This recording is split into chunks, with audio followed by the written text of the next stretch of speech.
quelques conseils sur l'utilisation de la calculatrice pour les choses basiques. Vous avez en gros deux modes d'utilisation de la calculatrice, un en Scratchpad, qui est une sorte de mode brouillon très pratique si on veut faire rapidement, voilà, 2 plus 5, 3 plus 7. Vous n'avez peut-être pas besoin de la calculatrice, j'espère, vous n'avez pas besoin de la calculatrice pour ça, mais qui a deux inconvénients. D'une part qu'il ne permet que de faire des calculs ou des graphiques, et notamment il ne pourra pas faire de tableur, ce dont vous aurez besoin pour les statistiques. Et puis autre inconvénient, c'est qu'il n'est pas destiné à faire des fichiers qui seront enregistrés.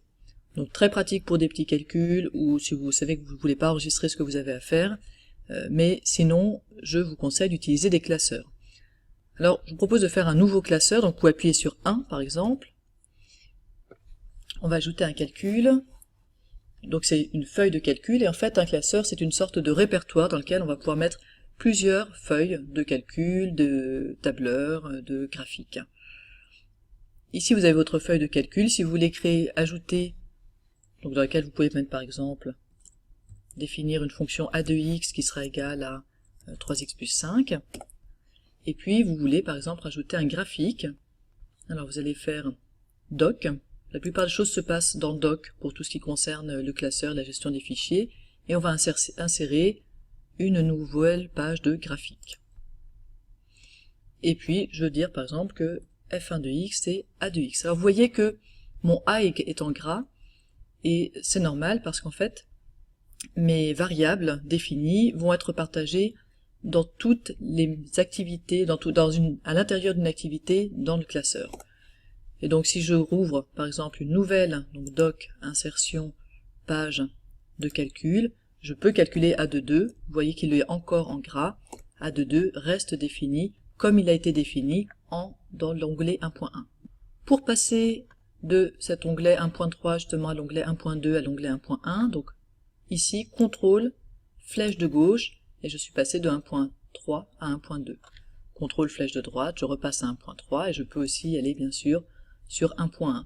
Ça vous permet de naviguer à l'intérieur de tous les documents, à l'intérieur du classeur, dans tous les documents que vous aurez créés. Alors ce classeur, vous voyez qu'il n'est pas enregistré, c'est la petite étoile devant qui vous le dit. On va regarder comment l'enregistrer et peut-être lui donner un nom plus adéquat.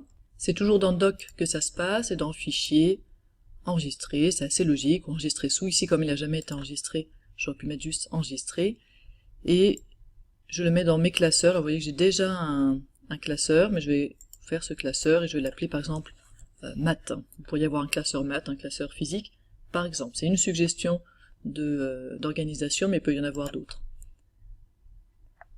Dès que je fais une modification, il m'indique que mon classeur n'est plus enregistré, c'est normal, et donc je peux retourner dans doc, fichier, enregistrer, ou simplement, vous avez vu, CTRL S, c'est en général, on a les mêmes raccourcis que ceux qu'on connaît bien, CTRL S, notamment, et on va en voir d'autres.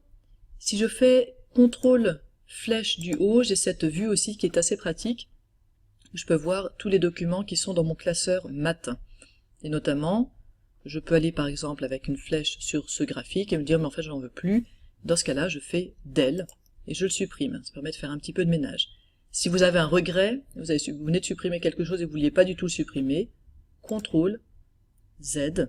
Alors CTRL Z, c'est un autre des raccourcis qui fonctionne quasiment partout sur la TI. Si par exemple je fais 3x et puis finalement je ne veux pas faire 3x, je peux faire CTRL Z et je reviens en arrière. D'accord? Si vous voulez effacer une ligne.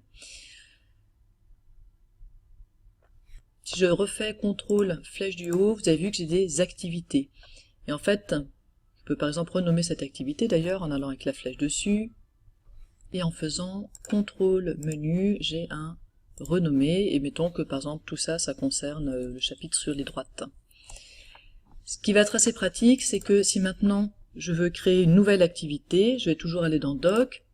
Et je vais insérer, insertion, je vais insérer une nouvelle activité dans laquelle je vais mettre un nouveau calcul et vous voyez qu'il est noté 2.1, donc on a une nouvelle nomenclature, on avait les 1.1, 1.2, 1.3 et là je suis dans l'activité 2, et donc 2.1, et cette fois-ci si je regarde ma variable A, elle n'est pas définie pour 2.1. Donc les variables, si je refais CTRL flèche du haut, sont définies à l'intérieur d'une activité dans un classeur. Je vous recommande donc d'avoir plusieurs activités, je dirais un gros classeur maths, plusieurs activités en fonction de ce que vous voulez retenir, par exemple sur les droites, sur les paraboles, que vous pourrez consulter à tout moment, y compris pendant les épreuves, donc ça peut être assez pratique. Et puis quand vous commencez une nouvelle épreuve, commencez une nouvelle activité pour pas avoir à gérer des variables qui auraient déjà été définies avant. Donc je vous remontre, si vous êtes sur la page d'accueil, vous pouvez aller voir le classeur courant, faire un doc insertion activité, et puis vous commencez une nouvelle activité pour pour la durée de l'épreuve. Si vous voulez effacer l'activité à la fin, contrôle flèche du haut, contrôle flèche du haut, j'étais déjà dessus, et vous faites del. Une dernière chose à voir, c'est les paramétrages, les réglages en fait du classeur. Alors ça peut se faire depuis cette vue-là ou depuis n'importe quelle page. Vous allez dans Doc, je fais presque toujours dans Doc, Réglages et état, Réglage du classeur. Je vous conseille de passer en flottant 12, en tout cas pour le classeur des maths. Donc les réglages que vous faites là, ils s'appliqueront à tout le classeur. C'est aussi un des avantages d'avoir un seul classeur pour tous les maths. Vous faites ce réglage une fois et ensuite vous mettez tout dedans, les réglages seront pour tout le monde. Ça vous évite d'avoir des écritures scientifiques trop rapidement, et puis angle, je vous conseille degré, même si on peut forcer le degré, on le verra au moment de la trigonométrie. Pour le reste, vous pouvez laisser par défaut, ça va très bien. OK. Et voilà, vous avez votre classeur que je vais enregistrer pour terminer. Donc fichier, enregistrer. Vous avez votre classeur avec vos activités et vous êtes bien organisé pour l'année.